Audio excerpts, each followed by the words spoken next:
This hour, the Air National Guardsman accused of leaking a trove of classified documents is back in federal court. In a new 18-page court filing, the Justice Department is revealing new details about its investigation into 21-year-old Jack Teixeira, including a history of what they say were violent and racist remarks.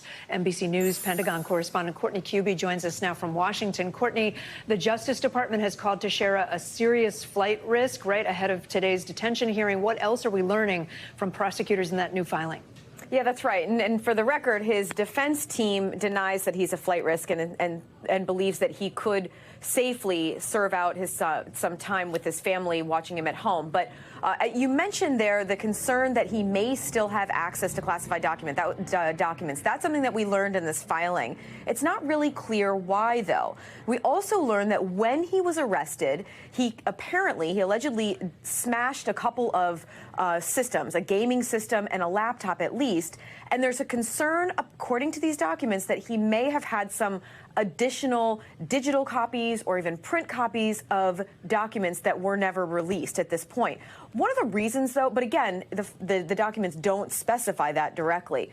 One of the reasons I think that it seems they are concerned that he may still have access to classified documents is there still doesn't seem to be a real handle on the universe of everything that he may have had.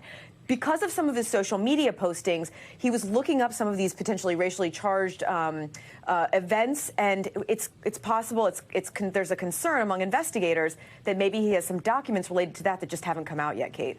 Well, and also, two leaders of Teixeira's unit have now been suspended by the Air Force, right? What more do we know about why that happened? Yeah, it's temporary while they do an investigation. The Air Force Inspector General is looking into this now. And look, it's not a surprise that they would be suspended while they look into this.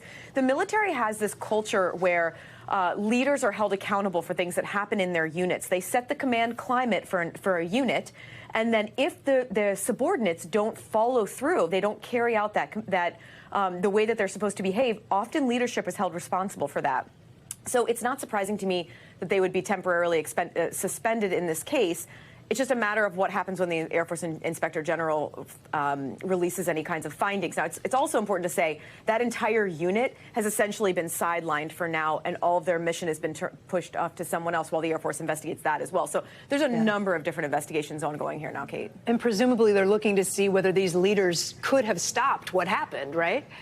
Yes, exactly. And again, did they instill upon the airmen in that unit how critical it is to protect classified information? That's the kind of thing that a leader needs to do in the military. The fact that he was willing to put out this information in any kind of a public way, it may indicate they may be looking at whether the leaders should have more forcefully enforced those rules. Thanks for watching our YouTube channel. Follow today's top stories and breaking news by downloading the NBC News app.